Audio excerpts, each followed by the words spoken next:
तो रहमानी साहब गिरफ्तार नहीं हो, लेकिन नुपुर शर्मा हिंदू है इसलिए गिरफ्तार हो। वाह, क्या एजेंडा है।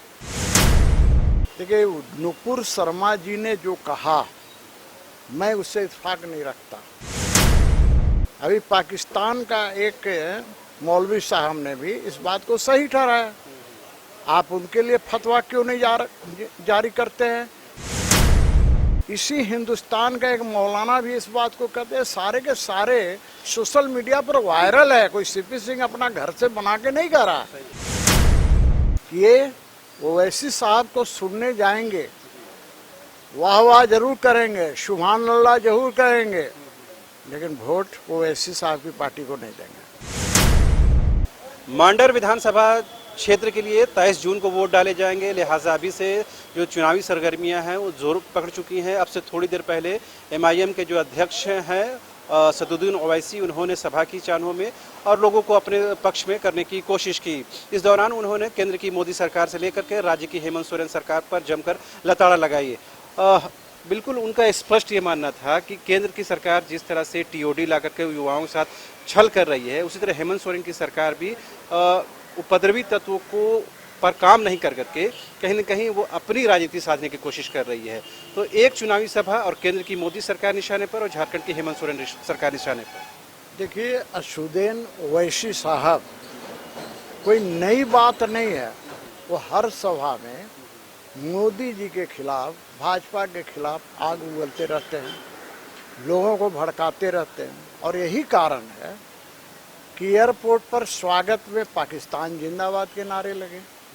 मुझे जो जानकारी मिली है, मैं तो घटनास्थल पर नहीं था, यहाँ जहाँ सभा हो रही थी वहाँ भी पाकिस्तान जिंदाबाद के नारे लगे। आप इसी से अंदाज़ा लगा सकते हैं कि कैसे असदुद्दीन ओवैसी और कैसे उनके चाहने वाले लोग।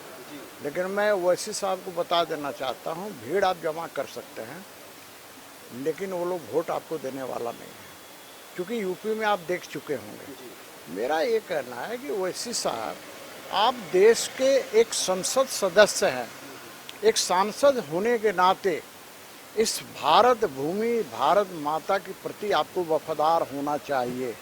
लेकिन जब आप ही वफादार नहीं हैं, जब आप ही गद्दार हैं, देश के साथ गद्दारी करते हैं, तो आपके चाहने वाले तो गद्दार होंगे ही।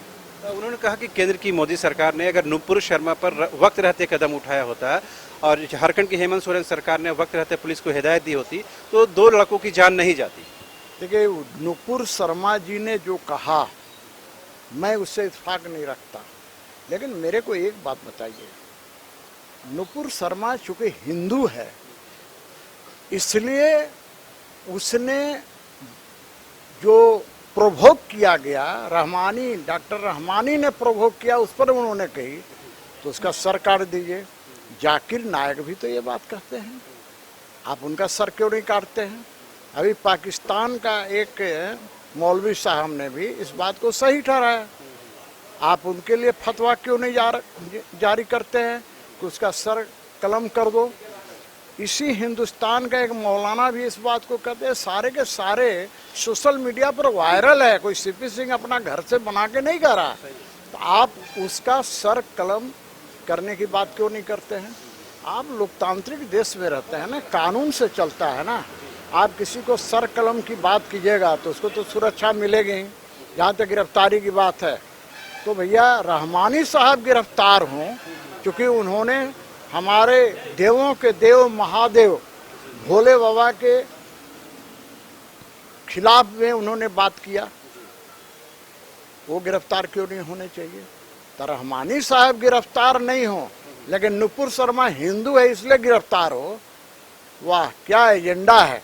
अच्छा, ये बताइए सीपी सिंह साहब, चूँकि माना जाता है कि अगर ओवैसी साहब जहाँ जाते हैं वहाँ कांग्रेस को नुकसान होता है और कहीं न कहीं कांग्रेस का नुकसान होने के बहाने बीजेपी को फायदा होता है। ये एक हम ये जाना, रांची में जो हिंसा हुई उसके बाद क्या ध्रुवीकरण की राजनीति मांडर उपचुनाव में देखने को मिल रही है? एक बात मैं स्पष्ट रूप से जानता हूँ, ओवैसी साहब अपना पार्टी का विस्तार पूरे देश के अंदर चाहते हैं, यह उनका लोकतांत्रिक अधिकार है, ये गलत भी नहीं है। लेकिन ओवैसी साहब के कारण कांग्रेस को नुकसान होता है। अरे भैया, यूपी में कांग्रेस को कौन सा नुकसान हुआ? 2 सीट आया, 403 में 2 सीट। ओवैसी साहब को कितना वोट आ गया दिखता था, मैं हजारों की भीड़, लाखों की भीड़, लेकिन वोट तो सबने सपा को दिया ना। अरे भैया, मैं तो स्पष्ट कहता हूँ, कार्यकर्ताओं को भी कहता हूँ कि भुलावे में मत रहना कि ओवैसी साहब आ रहे हैं तो वोट कट के देव कुमार धान को मिलेगा। ये सारे के सारे जो एक समुदाय विशेष के लोग हैं, ये बड़ा परिपक्व है। राजनीतिक दृष्टि से यदि देखा जाए तो इतने परिपक्व हैं कि ये ओवैसी साहब को सुनने जाएंगे, वाह वाह जरूर करेंगे, सुभान अल्लाह जरूर करेंगे, लेकिन वोट ओवैसी साहब की पार्टी को नहीं देंगे। अच्छा, इनके आने के बाद क्या जो फाइट है वो त्रिकोणीय हुआ है मांडर में? मैं तो ऐसा नहीं मानता कि फाइट त्रिकोणीय हुआ है। भाई फाइट हो जाए अच्छी बात है, मैं तो चाहूँगा कि फाइट त्रिकोणीय हो। मैं तो चाहूँगा, भगवान से प्रार्थना करूँगा कि फाइट त्रिकोणीय होना चाहिए, लेकिन मुझे नहीं लगता कि फाइट त्रिकोणीय हो जाएगा। ओवैसी साहब की पार्टी कहीं नज़र नहीं आ रही। एक आखिरी सवाल, ओवैसी साहब का जो कार्यक्रम था वो मृतक परिवार से मिलने का भी था, लेकिन पुलिस प्रशासन ने उनको रोक दिया। बाद में उनके परिजन चान्हो आए, उनसे मुलाकात हुई, तो क्या राज्य सरकार भी डरी सहमी है उनके आने से? देखिए, राज्य सरकार डरी है या नहीं डरी है मैं तो नहीं जानता, लेकिन एक बात जरूर है कि ओवैसी साहब के सुरक्षा में जगह जगह रांची से लेकर यहाँ तक चाक चौबंद पुलिस व्यवस्था था।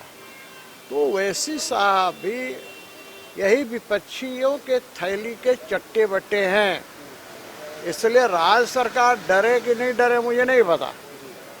लगता तो जरूर होगा उनको कि शायद वोट मेरा बिखराव हो जाएगा, लेकिन एक गलतफहमी में है, वोट बिखराव नहीं होगा। मैं तो आम जनता से यही कहूँगा कि भाई देश में एकमात्र राष्ट्रवादी पार्टी भारतीय जनता पार्टी है, जो देश को मजबूत भी बनाती है और देश को विकास के रास्ते पर भी ले चलती है। इसलिए सिर्फ और सिर्फ कमल फूल पर वोट पर मुहर लगाना चाहिए।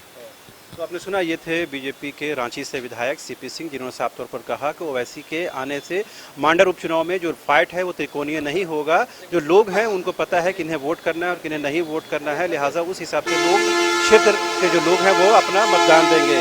कैमरा पर्सन हृदय के साथ रांची से न्यूज़ बाइस्कोप के लिए शहनवाज।